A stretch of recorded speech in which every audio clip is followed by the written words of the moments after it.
Commençons tout de suite par vous rassurer, non, je ne déteste pas Terminator. Bien au contraire, j'aime beaucoup la saga Terminator, j'aime les 4 films qui sont sortis jusque-là, et j'aimais beaucoup la série Sarah Connor Chronicles, qui est, pareil, rangée quelque part là-dedans. Donc, j'attendais avec impatience et anxiété, dirons-nous, le nouveau volet de Terminator qui est sorti cette année. Alors, en ce qui concerne le vlog, je vais vous dire pas grand-chose. Si le film vous branche, allez-y. Si le film vous branche pas, n'y allez pas. Sur une saga comme ça, je pense que de toute façon, si vous êtes pas motivé à y aller, ça ne sert à rien de vous forcer. En revanche, ce qui est intéressant, c'est si vous avez vu le film et si vous avez vu, surtout c'est ceux qu'il y a eu avant et en quoi ça rentre dedans, parce que pour moi, ce film est plein de défauts. Il est pas mauvais, mais il est plein de défauts sur lesquels je vais revenir, mais qui vont me demander de spoiler comme un porc, parce que voilà, il y a un moment, il faut spoiler. L'histoire pose problème, il y a des trucs qui posent problème, leurs idées posent problème, et pour défendre et attaquer le film, je vais avoir besoin d'être libre et de pouvoir parler d'à peu près tout. Donc, pour ceux qui veulent un avis rapide avant d'aller voir le film, why not? Il n'y a pas de raison de se priver, c'est pas honteux. Il n'y a pas de quoi j'y veux vomir sur l'écran, un truc dans ce genre-là. Mais moi, j'ai des défauts à lui reprocher. Du coup, allez-y, mettez la suite de la vidéo quand vous reviendrez pour la fois d'après. Why not? Terminator Genesis est réalisé par Alan Taylor, avec Emilia Clarke dans le rôle de Sarah Connor, Jason Clarke, aucun lien apparemment entre les deux, dans le rôle de John Connor, et Jai Courtney dans le rôle de Kyle Reese, et bien évidemment Schwarzenegger qui reprend le rôle du Terminator. L'histoire, en fait, est une modification de celle du premier film, c'est-à-dire que l'histoire commence dans le futur, pendant qu'on gagne la guerre contre les machines et que Skynet renvoie son premier Terminator dans le passé. La résistance arrive, envoie Kyle dans le passé également, mais quand Kyle arrive, le passé n'est plus celui auquel on l'a préparé. Quand il arrive, Sarah Connor a complètement changé. C'est pas du tout une petite fille sans défense et qui va devoir sauver. C'est une nana qui sait tout à fait se battre.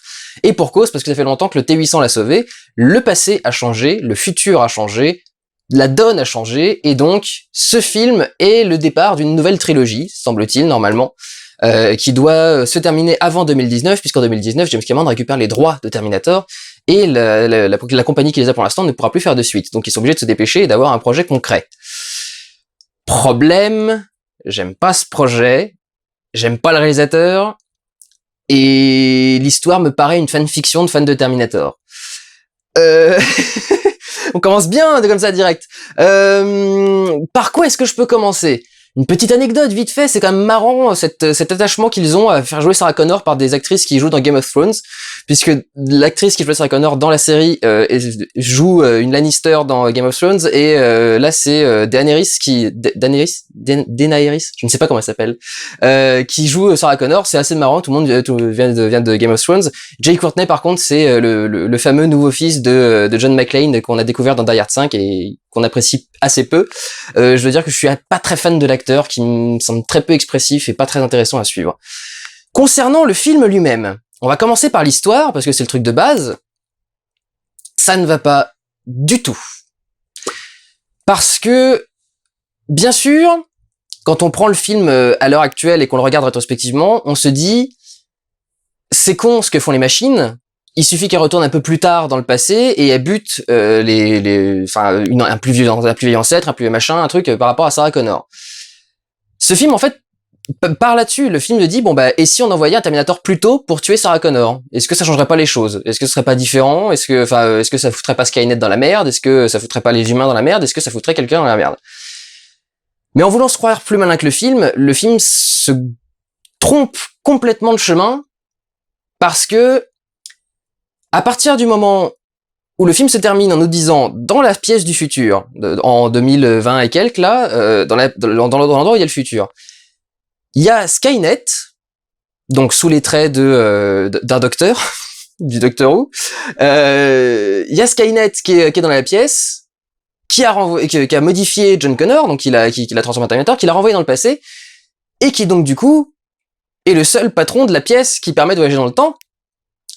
Donc, question, comment est-ce qu'à la base, ils ont pu envoyer un Terminator dans le passé pour sauver Sarah, et en même temps, que le futur n'est pas pris en compte ce changement avant le voyage dans le temps de Kyle? Ce qui n'a aucun sens.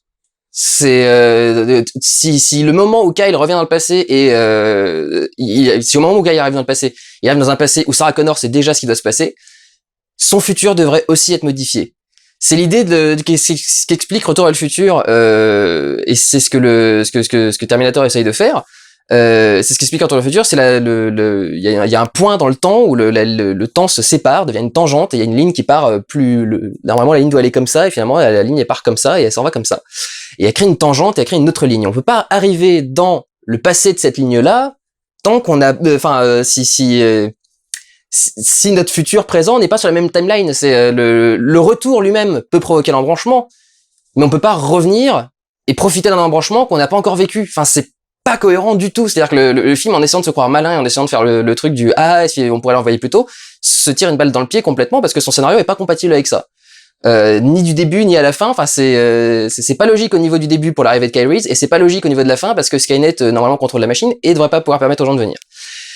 Deuxième chose qui m'énerve. Pour le coup, là, ça m'énervait pas, le truc d'avant, c'était juste un défaut. Là, il y a un truc qui m'énerve. J'entends plein de gens dire, c'est enfin la suite qu'on voulait voir, bien mieux que cette merde de Terminator 3 et Terminator 4. C'est génial de dire ça, les gars, sauf que le film repompe entièrement Terminator 3 et Terminator 4. Ce que faisaient Terminator 3 et Terminator 4 était neuf, ils proposaient quelque chose de nouveau dans la saga Terminator, ils apportaient quelque chose d'intéressant, soit dans la continuité de l'histoire, soit dans une façon de la interpréter, soit dans une façon de la montrer. Celui-ci ne fait rien de neuf dans la saga Terminator, ne fait rien d'intéressant au niveau de l'histoire, on y reviendra à la fin, enfin un peu plus tard, mais en plus pompe tout dans les films d'avant et se croit intelligent en le faisant. C'est-à-dire que c'est quoi le problème? Et là aussi il y a des soucis, c'est que les autres films l'ont fait avant et l'ont mieux fait. Qu'est-ce qu'on a comme souci? On a un robot, un Terminator normal, recouvert d'un espèce de métal liquide. Alors ils font passer ça pour des espèces de nanomachines bizarres, c'est du métal liquide. C'était le TX de Terminator 3, c'était la femme Terminator de Terminator 3. Sauf que ce robot, ce Terminator, est un humain transformé en robot. L'histoire de Terminator Renaissance, dans Terminator Renaissance, il y a aussi un personnage qui était un humain et qu'on transforme en Terminator. Et là où c'est bien mieux fait dans ce film-là, c'est que quand on transforme cet humain en Terminator, il garde ses souvenirs. Ce que fait aussi John Connor dans ce film-là, puisque quand il arrive dans le film, il arrive à se faire passer pour pour le fils de sa mère. Il arrive à se faire passer pour ce qu'il est en temps normal. Mais c'est un Terminator qui veut détruire le monde. Comment est-ce qu'il peut à la fois avoir gardé tous ses souvenirs d'être humain et en même temps ne pas se dire putain, je suis quand même censé être John Connor, qu'est-ce que je suis en train de faire? Je suis censé être le sauveur de l'humanité, qu'est-ce que je suis en train de faire? C'est parce que c'est ce qui se passait dans Terminator Renaissance. Dans Terminator Renaissance, le Terminator ne savait pas qu'il était un Terminator. C'est Marcus, je crois qu'il s'appelait dans le 4. Et il ne sait pas qu'il est un Terminator, donc c'est en ça qu'il est une bonne machine d'infiltration. Et quand il découvre qu'il est un Terminator, il décide de passer au-delà de sa composante de Terminator qui permet de le contrôler. Il y a aucune raison de contrôler les actions de Kyle Reese. C'est un exosquelette à l'intérieur du corps, oui, peut-être, mais là, il nous explique que c'est une technologie qui a tout modélisé à partir de lui. C'est une technologie qui prend ses cellules et qui les refait en nanotechnologie pour en faire un Terminator. Je veux bien, mais si le principe c'est qu'il se base sur ce qui existe pour faire le truc, il y a aucune raison qu'il perde le contrôle de lui-même. Il y a aucune raison. Enfin, je veux dire, même si Skynet installe un programme en lui, je veux dire, c'est ses cellules, c'est son truc. Il y a un système nerveux qui existe et qui fonctionne de façon autonome à la base. Il y a aucune raison qu'il prenne le pas là-dessus. Donc ça sert à rien. Et en plus, donc là où je vous dis que c'est pas très intéressant ce qu'ils font avec ça, c'est que de toutes les putains d'idées qu'il pouvait y avoir sur le fait que John Connor soit un Terminator, ils n'en prennent aucune. Ils prennent une idée toute pourrie qui est juste, bah ouais, dans le futur, quand on envoie Kyle Reese, on transforme John Connor en Terminator. Et donc ce qui veut dire que les 4 films qui ont été faits avant, pas juste le 3 et le 4, les 4 films, 1, 2, 3, 4, ne servaient absolument à rien, puisque ces 4 films avaient pour but de protéger John Connor ou de montrer son combat contre les machines pour le 4, et on nous apprend dans celui-ci qu'en fait John Connor il sert à rien. Le jour où depuis le début tout le monde croit que c'est le moment où il libère les machines, en fait pas du tout. Donc les 4 films précédents deviennent inutiles, et celui-ci n'apporte rien d'intéressant. Mais il y avait des tas d'idées ultra intéressantes à mettre là-dessus. Je vais vous en citer une seule parce que le but c'est pas de refaire le film, c'est de critiquer ce qui existe. Mais alors c'est très probablement inspiré de mon amour pour les Wachowski, mais faire un film comme ça avec donc John Connor en machine, ça pourrait être vachement intéressant si on arrivait au résultat du en fait, John Connor depuis le début, c'est une manipulation de Skynet. C'est-à-dire Skynet fait en sorte que vous vous évertuiez à sauver John Connor, sans penser du coup à attaquer le futur, ce qu'ils font dans le 2, mais à la base, c'est le plan de Skynet, c'est surtout qu'il protège John Connor. Pour qu'arriver dans le futur, John Connor, en fait, ce soit déjà un Terminator à la base, qui va buter tout le monde et qui va prendre le contrôle de la machine explorer le temps et qui va foutre un carnage, soit ce soit vraiment une manipulation depuis le début. Enfin, il pouvait y avoir tout un tas de choses au sujet de John Connor qui pouvaient être vachement plus intéressantes que ce qu'ils font là. Parce que du coup, ce qu'ils font là, c'est qu'ils transforment John Connor en méchant de base, ils transforment Skynet en être humain, ce qui n'a aucun sens c'est vraiment pas intelligent ni intéressant. L'intelligence artificielle, son principe, c'est d'être collective. Il peut pas y avoir une intelligence, peut-être, on n'en sait rien, mais je trouve pas ça très intéressant et à ramener, ça n'apporte rien de concret au film de faire parler Skynet pour de vrai. Skynet a toujours parlé par l'intermédiaire de ses Terminators et c'est en ça que c'était plutôt intéressant. Donc ça ne sert, de tout ce qui est sur John Connor est vraiment pas terrible et surtout ça détruit tout l'intérêt de John Connor. Je veux dire, John Connor, ses initiales c'est quand même JC. Alors à la base ça vient de James Cameron, mais ça veut surtout dire Jésus-Christ. C'est censé être le sauveur de l'humanité. C'est comme ça qu'il est vendu depuis le premier film. Je veux dire, c'est ses initiales depuis le premier film. Il s'appelle John depuis le premier film, même quand il est pas encore né. Donc c'est censé devenir JC, censé être un sauveur. On en fait du coup un personnage qui n'est pas utile, qui n'est pas important. Il va y avoir une trilogie, c'est possible que la fin de la trilogie amène à ramener John Connor ou un truc dans ce genre-là, mais pour le coup, c'est là que vient mon problème avec ce film, c'est que tout le monde va dire « Ah, c'est génial, c'est la suite qu'on voulait, c'est le... » Vous vouliez une suite pourrie, en fait. C'est-à-dire que là, pour le coup, ce qu'ils ont fait dans ce film-là, c'est marqué en gros, au marqueur, au feutre, suite commerciale. C'est la définition même d'une suite commerciale. Ils ont créé une nouvelle histoire dans laquelle on peut voyager dans le temps quand on veut. Ça veut dire que chaque nouveau film, retour dans le passé, retour dans le futur, retour dans machin, on peut tout réécrire, on peut tout faire dans tous les sens, on peut tout marquer. C'est plus du tout le même truc. L'idée de se battre contre son futur qui a été introduite dans Terminator, c'était justement parce qu'on revenait une fois dans le passé, c'était le début du film, et ensuite on avance en ligne droite jusqu'à revenir dans le futur. On a droit à une seconde chance, une troisième chance, une quatrième chance. Justement, il y a que 3 chances du coup, vu les 3 films canoniques, et le 4 qui sort après. Donc il y a que 3 chances d'essayer de changer le futur, et le futur, après quand il arrive, il est là, et on peut pas en faire autre chose. Donc voilà, ça gâche tout le sens du message du film, tout l'intérêt du truc, tout le message sur le combat. La leçon n'a jamais été la même en fonction des films. On y viendra parce que on va parler de Terminator prochainement. Mais ils ont gâché ce message-là aussi. Ils ont gâché toute cette idée-là et ils ont fait une suite où on démarre un nouveau film et à chaque fois on peut arriver dans une nouvelle époque, arriver dans un nouveau machin. Alors en plus, le problème de tout ça, c'est que scénario pas forcément très intéressant et très neuf, symbole assez détruit et pas vraiment de respect de l'origine. J'ai entendu James Cameron qui disait « Ah, ça respecte vachement les origines !» Ouais, génial, ils ont repris tous les plans du premier film, à part ça, qu'est-ce qu'on en a à foutre, quoi. Ça n'a aucun intérêt, ils reprennent vraiment pas vraiment tous les bons trucs, et là je vais commencer à y venir, c'est le niveau de respect des anciens. Il y a vraiment pas grand-chose d'intéressant à ce niveau-là.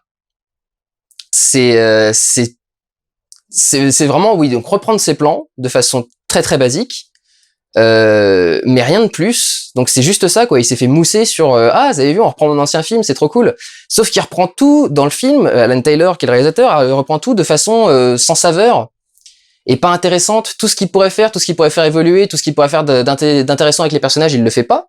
Le T-1000 par exemple qu'on voit dans la bande-annonce, il reste vraiment pas très longtemps et il y a une idée qui est vraiment intéressante, c'est le machin qui puisse se couper, se séparer en plusieurs parties et utiliser des parties de son métal liquide pour faire d'autres choses, ce qui est intéressant, mais ce qui est en gros les nanomachines du TX de Terminator Renaissance.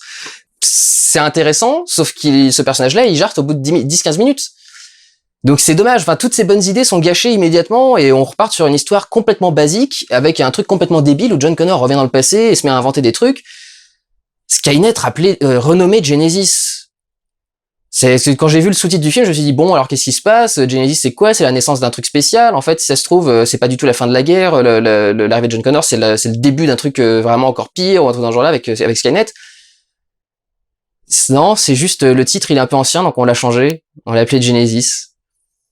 Ça n'a même pas d'intérêt pour John Connor. Je veux dire, quel intérêt il a de changer le nom du programme quand il le sort au niveau du public? Je veux dire, les gens sont pas au courant que Skynet c'est censé être un programme qui va les buter. Je veux dire, on part du principe que la timeline, elle part dans les années 80, donc Terminator n'existe pas dans l'univers de Terminator. Les gens ne sont pas censés savoir c'est Skynet, donc qu'est-ce qu'il a besoin d'appeler son programme Genesis au lieu de l'appeler Skynet? Ça n'a aucun sens. C'est pas crédible du tout. Au niveau donc des connexions avec la saga qu'il y a eu avant, il y a pas mal de choses. Il y a déjà il y a des idées donc qui reprend du film d'origine, mais qu'il reprend 10 milliards de fois trop souvent. C'est-à-dire par exemple le coup vous connaissez tous cette image dans Terminator 2, il y a un moment où le Terminator le T-1000 se fait plaquer contre le mur en arrière et il se retourne en métal liquide, c'est-à-dire qu'il est censé arriver face la première contre le mur et son visage part en arrière et ressort par derrière, enfin son visage se retourne sans qu'il se retourne quoi. Ils le refont genre 20 fois dans ce film-là. Ça doit être le coup le plus utilisé par le T-1000 en métal liquide. C'est le fait de faire ça. C'est pareil, le sourire du T-800. C'est une scène qui était coupée dans Terminator 2, une scène où on est censé normalement apprendre au Terminator à sourire. Donc il fait un espèce de truc qui ressemble à rien. On y a fait référence par la suite, alors je crois dans Terminator 3 très rapidement. Pas trop dans le 4, dans la série Sarah Connor on y fait référence. Là dans celui-ci du coup pareil, Sarah Connor essaie de lui apprendre à devenir un mec bien. Le coup du sourire, il le ressortent 10 fois dans le film. La première fois c'est drôle, les autres fois ça commence à devenir un petit peu redondant. Il y a peut-être d'autres blagues et surtout le personnage du Terminator n'évolue pas. C'est quand même bizarre, c'est une machine qui n'arrive pas à se perfectionner. Elle a vécu de 84 à 2017 au milieu des gens, soi-disant que c'était quelque chose qui devait justement le faire évoluer et montrer qu'il avait été plus au contact des êtres humains, qu'il avait changé pendant ce laps de temps. Il n'y a aucune modification entre les deux. D'ailleurs au passage son upgrade à la fin, je trouve ça complètement ridicule. Enfin c'est pas cohérent. Un programme ne s'upgrade pas tout seul quand il tombe dans un truc. Alors il y a aussi les éléments qui reprennent qu'une fois et qui doivent mettre à jour. Et là il y a des choses qui passent, des choses qui passent pas. Ils ont refait la fameuse photo, la photo très célèbre de Sarah Connor quand elle est dans sa voiture avec son bandana et son chien à côté et qu'elle regarde vers l'avenir, etc., etc. Et ils l'ont refaite avec Emilia Clarke. En gros, on dirait qu'il y a une famille qui était en vacances dans le désert du Nevada, qui a mis son bébé avec une perruque et un bandana et qui essaie de refaire la photo de Sarah Connor. Je suis désolé, mais elle a pas une gueule de Sarah Connor, elle fait pas du tout aussi mature et adulte que l'était Linda Hamilton dans le premier Terminator, quand elle était censée avoir 19 ans, mais elle faisait déjà beaucoup plus adulte et mature que là. Là, vraiment, c'est la nana qu'ils ont pris pour jouer Sarah Connor. C'est la petite femme toute frêle et toute fragile, c'est vraiment la petite poupée et c'est pas intéressant, c'était pas Sarah Connor, c'était pas ça son personnage. Et puis il y a tout ce qu'il fait pour rappeler le premier mais qui fait mal. Alors par exemple, Genesis co-développé par Danny Dyson, le fils de Miles Dyson. C'est certain que quand une nana complètement tarée a débarqué chez toi pour manquer de tuer ton père, t'as dû faire ce truc-là, mais surtout, si le 1 n'a pas eu lieu, le 2 n'a pas eu lieu, donc Miles Dyson n'a aucune raison de ne pas avoir développé Skynet. Nouveau problème posé par cette timeline à la con. Qu'est-ce qu'ils ont fait d'autre aussi? Oui. Le 3 vous pouvez dire ce que vous voulez sur le 3, le 3 rendait énormément hommage à Terminator, en particulier, il faisait revenir le Dr Zilberman, qui est un personnage qui revient depuis Terminator 1, Terminator 2, Terminator 3. Zilberman est un lien dans toute la première trilogie qui a été faite sur Terminator. Dans ce film, on ne fait pas revenir Zilberman. Par contre, on crée un personnage qui est presque le même, mais qui est nul. Il y a un personnage qui est un officier de police qui s'appelle O'Brien, je crois. Et alors, c'est ultra compliqué de comprendre ça dans le film parce que ce personnage est complètement survolé. Vraiment, on se fout complètement de ce personnage-là et de ce qu'il raconte. Je savais même pas qu'il avait une vie privée tant que j'ai pas vu sur les interviews qu'il avait une vie privée. C'est le flic qui est sauvé par Kyle en 1984, qui devient par la suite ce mec qui apparemment serait alcoolique. Alors, j'ai vu aucune indication dans le film que ce personnage était alcoolique. Et qui donc se bat contre des moulins à vent depuis 30 ans pour dire à tout le monde que les Terminators existent, etc. C'est Zilberman. Sauf qu'ils en ont refait un nouveau personnage et il est inutile, il ne sert à rien, il n'ajoute rien, il ne propose rien.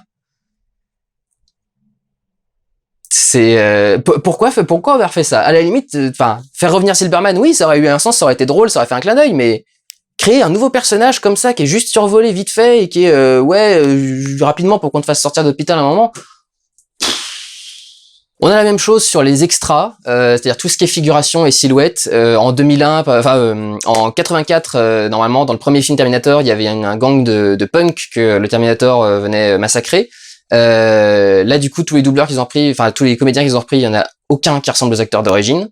Donc tout ce qui est rôle secondaire, ça n'est pas ressemblant une seule seconde. Ce qui est marrant, c'est que contrairement à ce que laissait croire les bandes annonces, le rajeunissement de Schwarzenegger est très bien fait. Je pense que les images étaient pas finies de rendre quand ils ont fait les rendus des bandes annonces. Et il va y avoir quelques passes encore à ajouter pour que ça affine le truc. Et enfin, moi, les effets spéciaux en particulier sur le rajeunissement de Schwarzy m'ont pas du tout sauté aux yeux, ni dans les trucages numériques, les doublures, etc. Ça passe. Le problème, on va terminer là-dessus, mise en scène et traitement des Terminators en eux-mêmes. Je sais pas ce qui se passe depuis Terminator Renaissance. Je l'avoue, ça a commencé à Renaissance. Il n'arrive plus à faire un T800 qui a la classe. Le T800, normalement, il était censé être un peu costaud, il était censé avoir une certaine carrure, depuis le 4. Et là, dans ce Genesis, on dirait des espèces de poupées en fil de fer, ils sont tout filiformes, ils sont tout en longueur, ils sont tout étirés, ils sont pas du tout mastoc, ils ont pas de largeur, ils sont que de la hauteur. Ils font plus du tout peur, ils sont plus du tout impressionnants, enfin je comprends pas du tout cette façon qu'ils ont de les traiter maintenant, et je les trouve pas du tout impressionnant, beaucoup moins impressionnant. Je trouve pareil que quand le passage où Schwarzy retire sa main, parce qu'il y a toujours un passage où il retire sa main robotique, le passage où il retire sa main fait très fine et c'est pas ça a pas l'air très costaud. Je crois que dans le 3 aussi, il y avait un petit peu cette impression-là. Il me semble qu'il y avait un petit peu cette idée, mais ça me paraissait quand même beaucoup plus épais que ce qu'on voit dans celui-ci. Au niveau des Terminators, ce film-là ne crée rien non plus. Il invente plus ou moins le Terminator qui est John Connor, qui n'a même pas de nom ou de numéro de série, parce que c'est même pas un modèle vraiment qui existe. On peut même pas vraiment l'appeler un Terminator, et qui est tellement particulier qu'on peut pas le comparer à un robot vraiment. Enfin, ça a l'air d'être plus un être humain. On dirait presque The Vision dans Avengers 2. C'est presque le même concept, mais de très loin, mais c'est presque le même concept. Et en dehors de ça, on a quoi? On a tous les vaisseaux volants qu'on avait vus depuis le premier film. Donc rien de neuf d'inventé à ce niveau-là, rien d'inventé, rien de recherché. Et alors une espèce de robot tourelle dégueulasse qui est filmé avec un premier plan qui est atroce. Et c'est pour ça que je fais le lien entre la représentation des Terminators et la réalisation en elle-même, parce que je parlerai de la réalisation juste après. Et il y a ce plan où on voit ce truc qui saute et puis qui est en train de tourner sur lui-même et la caméra qui saute en l'air avec lui et le truc qui reste avec et ça tombe par terre, etc. Ça pose ses quatre pattes, ça fait une espèce de truc. Ça évoquerait plus ou moins un Ghost in the Shell mais un peu plus haut, un robot de Ghost in the Shell mais plus haut. Mais aucune classe, aucune recherche. Enfin, ça ressemble à rien de précis, rien de particulier. Là où Terminator 3 avait inventé le TX, donc il y avait un modèle très différent et qui était un modèle plutôt sympa, plutôt bien développé, et que l'explication de son sexe féminin était assez intéressant dans le fait d'être expliqué par ce côté très agile et très fin du corps et très petit du corps du Terminator du TX. Et puis dans Terminator Renaissance surtout, là ils avaient créé tout un bestiaire de Terminator qui était vachement intéressant. Il y avait alors je sais plus comment ils s'appellent, mais c'est les Tankers ou les Hunters, je crois, les Harvesters. C'est des Terminators qui faisaient 12 mètres de haut, qui étaient des espèces d'énormes robots avec des jambes comme ça, enfin des trucs qui font très mal et qui récupèrent les humains pour tous les ramener dans les camps d'internement des humains, qui avaient des motos Terminator incrustés dans les jambes, donc il y avait des motos Terminator qui existaient. Ils avaient montré des modèles de T700, je crois, ou de T600, qui étaient donc une ancienne version de Terminator, beaucoup plus mastoc, beaucoup plus grosse, qui clairement pas pour un humain, ce qui était expliqué dans les premiers Terminator. Les premiers Terminator avec peau humaine ne ressemblaient pas du tout à des humains et c'était facile de les reconnaître. Ils avaient créé les hydrobots, les Terminator qui sont dans l'eau, les espèces de petites chenilles ou je sais pas trop quoi, des petits vers dégueulasses et bien vicieux. Et puis ils avaient créé tout un tas de choses. Ici, il y a rien. Il n'y a aucune création autour de l'univers Terminator. Ce film ne fait rien d'autre que récupérer des idées d'avant et de les remettre. Et même pas bien parce que il les remet pas toutes. Alors, je suis pas revenu sur tout. Je vous ai juste dit les reproches que j'ai à faire vraiment au film. Il y a beaucoup d'éléments à mettre en place pour faire un Terminator et il en fait très peu. Tout ce que fait ce film, c'est voilà reprendre une idée, revenir à nouveau dans le passé avec du voyage dans le temps et remettre quelques one-liners, quelques trucs vite fait, quelques effets spéciaux remis au goût du jour. Mais ce film, du coup, est juste une suite lambda. C'est juste un film d'action, c'est du divertissement, c'est intéressant, on s'emmerde pas, hein, on s'endort pas dessus. Et puis les problèmes de scénario, quand c'est juste pour de l'action et du divertissement, on les passe un petit peu de côté. Mais il ne sert à rien. Donc, clamer sur tous les trois que c'est enfin la suite que Terminator méritait, je suis désolé, mais il y a un côté foutage de gueule. C'est pas du tout la suite que Terminator méritait. C'est 25% de ce que la suite de Terminator méritait. C'est-à-dire reprendre des éléments d'avant, et puis après, il faut créer quelque chose au-dessus. Et bah, là, ils l'ont pas fait. Donc, pour moi, il y a un travail qui est pas fait du tout. Et je vais terminer sur Alan Taylor, ce très mauvais réalisateur, qui à la base vient de la série télé et qui devrait y rester parce qu'il continue à tout filmer comme une série télé. Je l'avais remarqué dès les bandes annonces. Les premiers commentaires que j'avais mis quand la bande annonce était sortie, c'était ces images ne sont pas impressionnantes. J'ai dit ça ne crée rien en moi. Et quand j'étais devant ce film, pour toutes les scènes d'action qu'il peut y avoir dans le film, parce qu'ils en ont mis beaucoup plus que dans les anciens, il n'y a pas un seul moment où je me suis senti un tant soit peu dans la scène d'action, je suis dépassé par un enjeu, impressionné par un plan, collé à mon siège. Rien de tout ça n'est impressionnant. Le défaut principal d'Alan Taylor, c'est qu'il tourne comme sur une série télé, c'est-à-dire qu'il tourne de façon efficace plutôt que grandiose ou intéressante. Il filme ce qu'il faut montrer, il filme ce qu'il faut voir et il le centre. C'est-à-dire voilà, je serais centré. Si c'était Alan Taylor qui réalisait mes trucs, je serais centré. Moi, j'aime bien me décaler un petit peu sur le côté, ça crée un déparallélisme dans l'image. Et non, Alan Taylor centre tout. Si vous regardez les plans d'Alan Taylor, il centre tout. Quand il y a deux personnages qui doivent se parler, il fait un champ contre champ au lieu de les filmer côte à côte, alors qu'il pourrait juste les filmer comme ça, en un plan tous les deux dans le cadre, ça les réunit. Non, lui, il fait des champs contre champ tout le temps, parce qu'il adore faire les champs contre champ, c'est le langage de base d'une série aussi. Du cinéma aussi, mais au cinéma, on peut très bien décider de pas faire un champ contre champ. En série, c'est moins facile de pas faire de champ contre champ. Et tout le reste est centré au milieu. C'est-à-dire que quand il filme un truc, c'est centré. Ça donne du coup des images qui sont pas du tout impressionnantes, qui ont rien de sympa. Tout le centre, toute la pièce dans laquelle il y a le voyage dans le temps. Enfin, j'ai voulu la voir depuis beaucoup de films, moi, cette pièce-là. Enfin, je m'étais dit, ah ouais, ce serait bien de voir comment elle est, la pièce qui renvoie dans le temps. Pourquoi ça fait une boule? Qu'est-ce que ça a de machin? Tu vois la pièce, tu regardes, tu fais, ouais, c'est joli, mais ça a l'air petit presque. Enfin, c'est nul, c'est pas très très cool et tout. Et il met que des plans avec des contre-plongées. Alors qu'à la base, c'est une plateforme. Donc, si tu vois pas ce qu'il y a sur la plateforme, la contre-plongée, du coup, elle est un peu chiante. C'est-à-dire que tu vois des gens de dos. Tu vois pas leurs pieds parce qu'il y a la plateforme qui est derrière eux et tu vois pas ce qu'il y a sur la plateforme. Donc tu vois un plan avec un cône qui descend ici, tu vois pas ce qu'il y a dessous, puis du métal et puis un cône qui redescend en bas. Et tu vois le truc, tu fais ouais. Tu veux faire un plan impressionnant, tu mets la caméra bien collée au fond d'une paroi, tu mets une très très large focale pour qu'on voit le truc en grand, tu fais une plongée parce que justement tu veux montrer que c'est un grand décor impressionnant qui va en haut et donc tu te mets en hauteur pour montrer la hauteur sur le personnage. Ça donne la sensation de vertige sur le personnage, etc., etc., etc. Ce n'est pas un film bien réalisé. Ce n'est pas un massacre, ce n'est pas un carnage, c'est respectable, mais c'est une suite très moyenne de Terminator en comparaison avec ce qui est sorti avant. Et ça, je n'en démordrai pas, les films sortis avant sont meilleurs que Genesis. Tous les deux. C'est même les tout petits trucs qui sont sortis vite fait, genre le Terminator 2 3D qui était une attraction, c'est même ça, je trouve que c'est bien meilleure qualité que ce qu'on a vu là.